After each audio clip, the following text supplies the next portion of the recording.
প্রযুক্তি সংক্রান্ত অনেকগুলো ভিডিওই আপলোড করা হয়েছে। আমি অনেক ইউটিউবারদের ভিডিওগুলো দেখেছি যেখানে তারা বলে যে মোবাইল ফোন রেডিয়েশন মানবজাতির জন্য ক্ষতিকর, এটার কোনো এভিডেন্স, প্রমাণ বা ব্যাখ্যা নেই।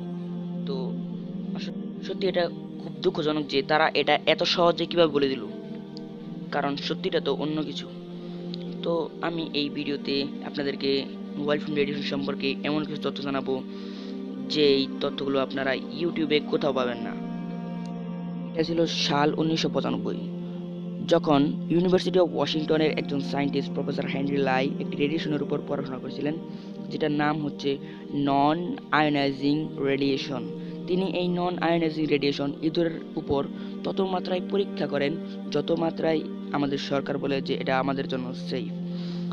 প্রফেসর হেনরির এই রিসার্চ সামনে আসার পরে জানা যায় যে সেই ইঁদুরগুলোর রেডিয়েশনের ফলে মাথার সেলের ডিএনএগুলো নষ্ট হয়ে গিয়েছিল। যদি আপনারা আমার কথা বিশ্বাস না করেন তাহলে কমেন্ট সেকশনে জানান, আমি আপনাদেরকে ইউনিভার্সিটি অফ ওয়াশিংটনের অফিসিয়াল পেজে প্রফেসর হেনরির এই ব্যাপারগুলো আপলোড করা আছে, আমি লিঙ্ক দিয়ে দিব। তো তিনি এটা রিয়েলাইজ করেন যে তিনি যে নন আয়োনাইজিং রেডিয়েশন ইঁদুরের উপর পরীক্ষা করেছিলেন, সেম এই নন আয়োনাইজিং রেডিয়েশন আজও আমাদের মোবাইল থেকে বের হয়। আপনারা হয়তো অনেকেই জানেন যে ইঁদুর এবং মানুষের বায়োলজিক্যাল সিস্টেম 90% একরকম। তো যদি এটা ইঁদুরের জন্য ক্ষতিকর হয় তো অবশ্যই এটা আমাদের জন্য ক্ষতিকর। প্রফেসর হেনরির এই রিসার্চ সামনে আসার পরে সেই সময় সবচেয়ে বড় কোম্পানি মোটরোলা কাছে এই খবর পৌঁছে যায়। তারপর তারা প্রফেসর হেনরির সাথে মিটিং করার জন্য প্রস্তাব রাখে। অন্যদিকে ওয়েব নামে একটি পাবলিকেশনে গিয়ে প্রফেসর হেনরির এই রিসার্চকে ভুল বলে আখ্যায়িত করেন। এরপরেই প্রফেসর হেনরি বুঝতে পারেন যে তাদের আসল প্ল্যান সম্পর্কে। হয়েছিল কি, একটা রিসার্চ প্রোগ্রাম যেটার নাম ওয়্যারলেস টেকনোলজি রিসার্চ, তারা ইউনিভার্সিটি অফ ওয়াশিংটনের প্রেসিডেন্টের কাছে একটি চিঠি লেখেন। এই লেটারে প্রফেসর হেনরি এবং তার অ্যাসিস্ট্যান্ট নরেন্দ্র প্রতাপ সিংকে ফায়ার অথবা কাজ থেকে বহিষ্কার করার জন্য চাপ প্রয়োগ করতে থাকে। কিন্তু এত কিছু হওয়া সত্ত্বেও ইউনিভার্সিটি অফ ওয়াশিংটনের প্রেসিডেন্ট প্রফেসর হেনরি এবং তার অ্যাসিস্ট্যান্ট নরেন্দ্র প্রতাপ সিংকে কাজ থেকে বহিষ্কার করেননি।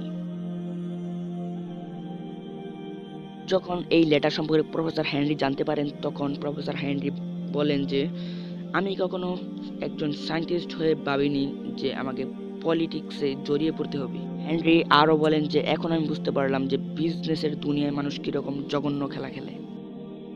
আপনি জেনে অবাক হবেন যে যখন যখন এই সায়েন্টিস্টরা মোবাইল ফোন রেডিয়েশন মানুষের জন্য ক্ষতিকর বলে প্রমাণ করে তখন তখন এই মোবাইল ফোন, টেলিকম এবং ওয়্যারলেস টেলিকম কোম্পানিগুলো তাদের এগেনস্টে দাঁড় করায় এবং তাদের রিসার্চ ভুল বলে আখ্যায়িত করে।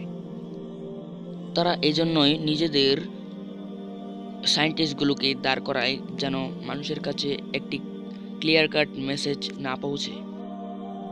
এটাই হলো এই কোম্পানিগুলোর মাস্টার প্ল্যান, এবং এই জিনিসটা প্রফেসর হেনরি নিজেই বলেছেন, কারণ তিনি তাদের জালের শিকার হয়েছিলেন। প্রফেসর হেনরি লাই 2006 সালে অনেক বড় একটি অ্যানালাইসিস করেন। তিনি 1990 থেকে 2006 সাল পর্যন্ত যতগুলো মোবাইল ফোন রেডিয়েশনের উপর স্টাডি করা হয়েছিল তিনি এই সবগুলোকে অ্যানালাইসিস করেন। এই 1996 থেকে 2006 সাল পর্যন্ত 326টি স্টাডিজ করা হয়েছিল, যেগুলো প্রমাণ করে 50% হার্মফুল এবং 50% প্রমাণ করে যে মোবাইল ফোন রেডিয়েশন নন হার্মফুল। তো এই 50-50 কারণে কোনো রেজাল্টই আসছিল না। তো প্রফেসর হেনরি এই সবগুলো স্টাডিজকে দুটি ভাগে ভাগ করেন। একটি হলো ওয়্যারলেস টেলিকম কোম্পানি এবং অন্যটি হলো ইন্ডিপেন্ডেন্ট সায়েন্টিস্টদের। তো এখন একটি চমৎকার ফলাফল আসে।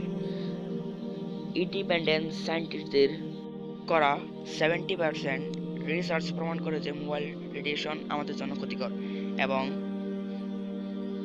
ওয়্যারলেস টেলিকম কোম্পানির 30% প্রমাণ করে যে মোবাইল ফোন রেডিয়েশন আমাদের জন্য ক্ষতিকর।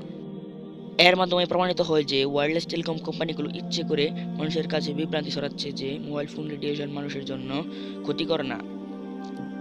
এটার কারণ হলো তাদের ব্যবসা বাণিজ্যের যেন ক্ষতি না হয় এবং মানুষের কাছে যেন আসল সত্যিটা না পৌঁছায়।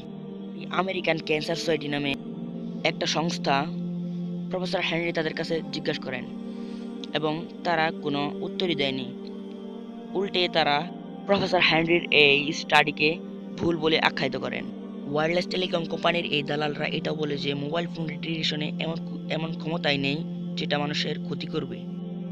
ধরুন যদি আমরা মেনেও নেই যে প্রফেসর হেনরি ভুল ছিল, তাহলে তাদের কথা বলতে কি সমস্যা ছিল?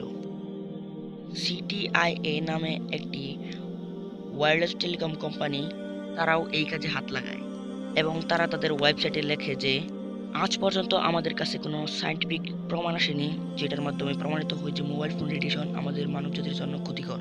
তো আপনারা দেখতে পেলেন যে কিভাবে এই মিডিয়ার লোকেরা প্রমাণ থাকা সত্ত্বেও সে কাছে বলছে যে আমাদের কাছে কোনো প্রমাণই আসেনি।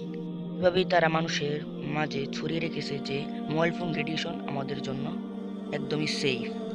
আপনারা কি জানেন যে প্রফেসর হেনরিকে এভাবে ইগনোর করার কারণ কি? কারণটা হলো আজকে যদি মিডিয়ার সামনে প্রমাণিত হয়ে যায় যে মোবাইল ফোন রেডিয়েশন আমাদের মানবজাতির জন্য ক্ষতিকর, তাহলে এই কোম্পানিগুলোর অনেক বড় লোকসান হবে। গ্লোবালি বিশ্বজুড়ে এই মোবাইল ফোন কোম্পানি আজ $1.4 ট্রিলিয়ন হয়ে গেছে। তাই তো এই কোম্পানিগুলো চায় না যে কোনোভাবে তাদের কোনো লোকসান হোক। আমার মনে হয় না যে আপনাদেরকে বলে দিতে হবে যে আজকের জামানায় টাকা পয়সা দিয়ে কি করা যায়। যে টাকা আছে তার কাছে পাওয়ার আছে। এখন আমার কাছে মোবাইল ফোন সম্পর্কে অনেক প্রমাণ এবং অনেক কিছুই তথ্য রয়েছে যেগুলো শোনা খুবই জরুরি। যদি আপনারা চান তাহলে কমেন্ট সেকশনে জানান, আমি অবশ্যই একটা ভিডিও বানাবো এটা সম্পর্কে। যদি আপনার কাছে আমাদের এই ভিডিও ভালো লাগে থাকে তাহলে আমার চ্যানেলটা সাবস্ক্রাইব করুন এবং লাইক এবং শেয়ার করুন। রাসূলুল্লাহ সাল্লাল্লাহু আলাইহি ওয়াসাল্লাম বলেন, ফিতনা তোমাদেরকে মাদুরের মধ্যে দিয়ে দেখানো হবে।